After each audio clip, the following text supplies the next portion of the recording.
you folks doing, Okay, we'll man? close out the day with Diego Pavia, one of the most exciting players. Had a great season last year. I'm sure we'll have some questions for him. Who would like to start off? We'll go right here in the front row.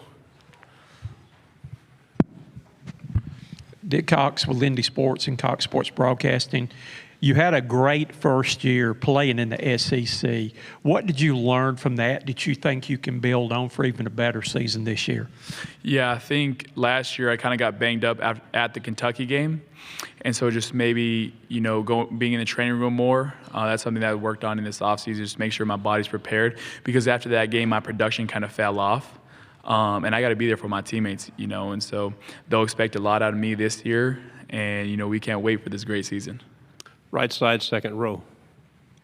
Alex Byington on 3. Diego, just from maybe a notoriety standpoint, how much do you think the win over Alabama may have helped grease the wheels of the NCAA case? You were a public figure at that point when maybe different things might have transpired.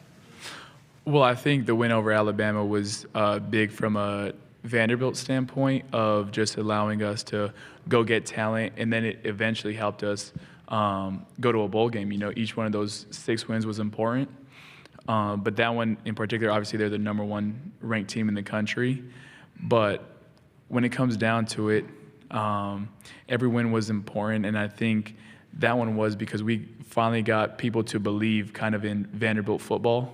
And so from here on out, obviously we got to win more games to get the things done that we want. So winning solves everything. Well, for my case, I don't know. Maybe I asked the judge that one. But, I was just super fortunate that I got clear to go. Middle section, fourth row. Diego, Noah Chast, ABC Columbia. I believe on the Bustin' with the Boys podcast, you alluded to a certain game that was circled on your calendar. It was a South Carolina game. I'm curious why that was or why that is. Right. Obviously, South Carolina is they got great talent there. I feel like we fell short of that game by a mile. And obviously, they beat us. I think it was 28-7. But we're going to focus on Charleston Southern first, and then we'll get to Game 3 when we get there. But obviously, they're coached by Coach Beamer, and he's a great coach too. And so we'll be super excited to go play on the road in that environment when Game 3 comes. Middle section, fifth row. Kind of to that point, obviously matched up against Lenora Stellars in that game, and we'll match up with them again when you guys rematch South Carolina. Just as a fellow, SEC quarterback, how would you just evaluate his talent? I think he's crazy talent. One, his athleticism is just different. He's got God-given talent too. He's 6'3" or something, 240 or something. And so that kid is just gifted. And then you see him on the field, he breaks tackles, and he's a good thrower too. So we'll be excited to play him. I know our defense will probably be excited to play him too, Game 3 when it comes. Right side, back row. Trevor Denton, Way 31. Over your career, you're 3-0 against teams coached by Hugh Freeze. Why do you think you've been so good against him and his teams over the years? Oh, dude, I don't know. Maybe they got a spell on him or something. No, I'm just kidding. Obviously, Auburn is a really good team. Coach Freeze, he wouldn't be at Auburn if he wasn't a good coach, and I think the world of him. He's a great person. Obviously, I played him at Liberty, and we were fortunate enough to beat him. That was one of our clutch wins to go to a bowl game too. But I don't know, maybe we'll see what happens in Nashville for Game 4. Left side, third row. Tyler Shaw with KBTX and College Station. Eli Stowers, what does he bring to your team? And the fact that both of you guys are back, what kind of is the chemistry like between you and him? I know you see that smile on my face when you bring him up. He's a natural talent. He's just like I would say like the Norris, gifted. He's 6'4", he's like 6'4", 240.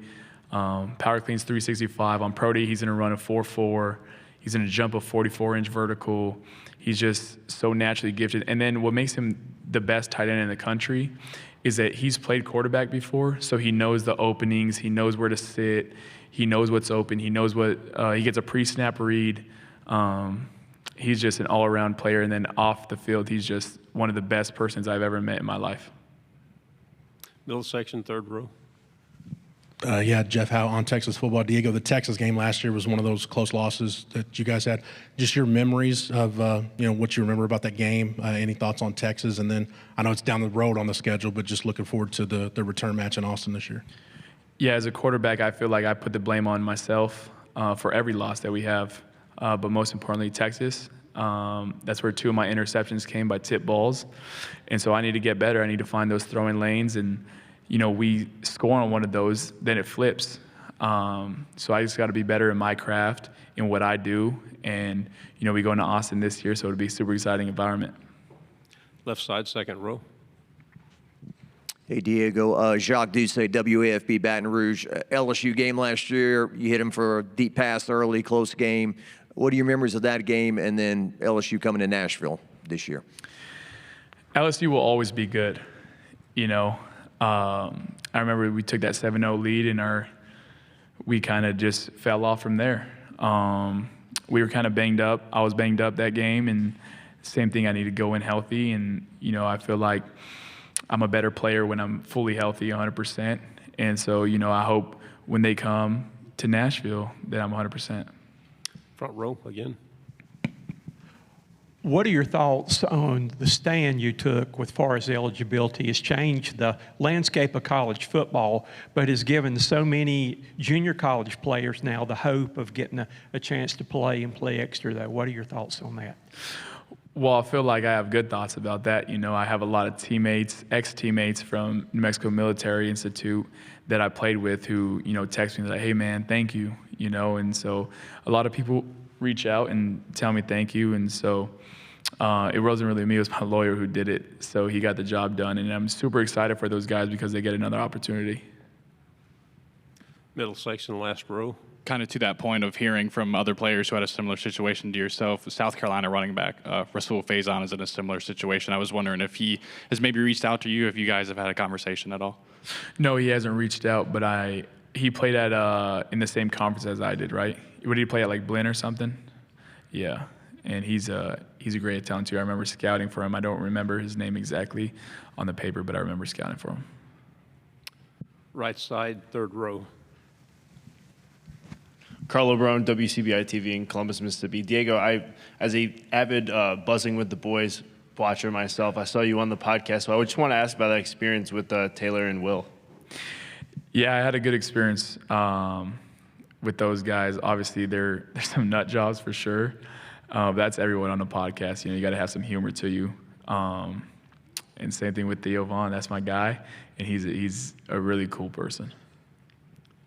Diego, thank you for your time. Good job. Appreciate you guys. Thank you.